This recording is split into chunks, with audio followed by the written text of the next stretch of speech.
রোকেয়া হলে এবং অমর 21 হলে কারচুপির অভিযোগ আমরা পেয়েছি। যে ব্যালট পেপার দিয়েছে সেখানে আগে থেকে কোশ্চেন দেওয়া আছে, কিন্তু প্রত্যেকটা কেন্দ্রে কেন্দ্রে সকাল থেকে আমাদের উপরে একটা জুলুম চালিয়েছে।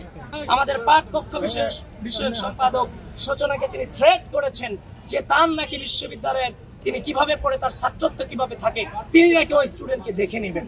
আর কোনো অভিযোগ আপনারা কোশ্চেন করেছেন, আমি আনসার করেছিলাম যে আমরা শুধু পজিটিভ চিন্তা করতে চাই আর নেগেটিভিটি যেতে চাই না। এই ঢাকা বিশ্ববিদ্যালয় থেকে আমরা গণতন্ত্রের এমন একটি সিনারিও গোটা বাংলাদেশে উপহার দিতে চাই যেখানে কোনো অভিযোগ আমরা সবাই সামগ্রিকভাবে জিতে যাই। কিন্তু আজকে সকাল থেকে অনেকেই মেইনস্ট্রিম মিডিয়ারাও বিভ্রান্ত হতে বাধ্য হয়েছে যে আপনারা অনেকে অভিযোগ করেছেন, অভিযোগে লিখেছিলেন যে ছাত্র দলের ভিপি প্রার্থী আচরণবিধি লঙ্ঘন করে ভোট কেন্দ্রে প্রবেশ করেছে, কিন্তু সেটা সম্পূর্ণ মিথ্যা অভিযোগ ছিল।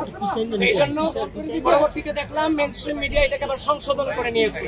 এই জন্য মেইনস্ট্রিম মিডিয়াদেরকে থেকে কৃতজ্ঞতা জানাই। আপনারা আরো বেশি সচেতন হবেন সে আশা আমি রাখছি।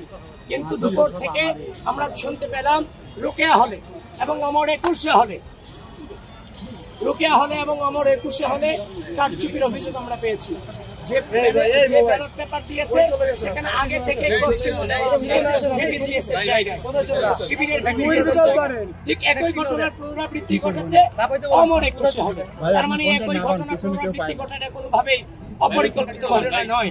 এবং বিভিন্ন স্টুডেন্টরাও কিন্তু পোস্ট দিচ্ছে যে ভোট কারচুপি হচ্ছে। ইতিমধ্যে পোস্ট পেয়েছেন কিনা আমি জানি না আপনারা, মেয়েরাও বেরিয়ে প্রতিবাদ জানিয়েছে, ভিডিও কিন্তু আপনারা দেখেছেন।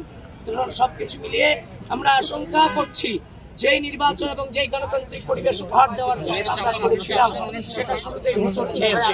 তাছাড়া এই রোকেয়া হলে অ্যাসিস্ট্যান্ট প্রফেসর যিনি এই নির্বাচনের দায়িত্বে তিনি আছেন মুনামি ম্যাডাম, উনি আমাদের কারণ প্যানেলের যে লিস্ট, প্যানেলের লিস্টে আপনার হচ্ছে যে ব্যালট নাম্বার থাকে, অল্প সময় ভোট দেওয়ার জন্য ব্যালট নাম্বারগুলো স্টুডেন্টদের হাতে দিয়ে দিতে হয়।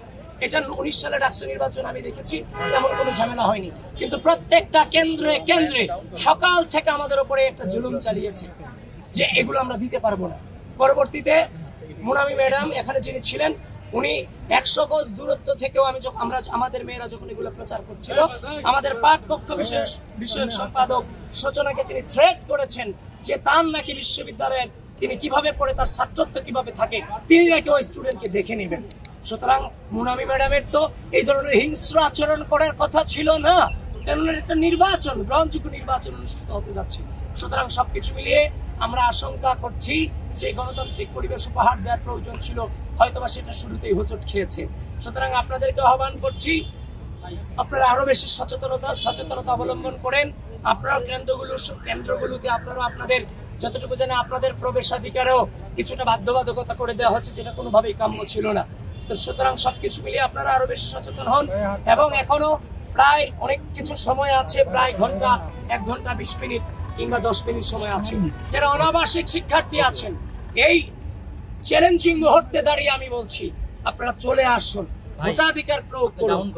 এই যে যারা বাংলাদেশের স্বাধীনতাকে বিশ্বাস করে না, যারা ঢাকা বিশ্ববিদ্যালয়ের শিক্ষার্থীদের গণতান্ত্রিক মত প্রকাশের স্বাধীনতাকে বিশ্বাস করে না, যারা ঢাকা বিশ্ববিদ্যালয়ের শিক্ষার্থীদের মানবাধিকারকে বিশ্বাস করে না, নারী অধিকারকে বিশ্বাস করে না, ভোট কারচুপির মধ্য দিয়ে তাদের উত্থানকে ঢাকা বিশ্ববিদ্যালয়ের সাধারণ শিক্ষার্থীরা কখনোই মেনে নেবে না। আমরা নির্বাচন কমিশন এবং বিশ্ববিদ্যালয় প্রশাসনকে আহ্বান করছি যে অভিযোগগুলো এসেছে সুষ্ঠুভাবে সেগুলোর আপনারা সুরাহা করুন খুব দ্রুত।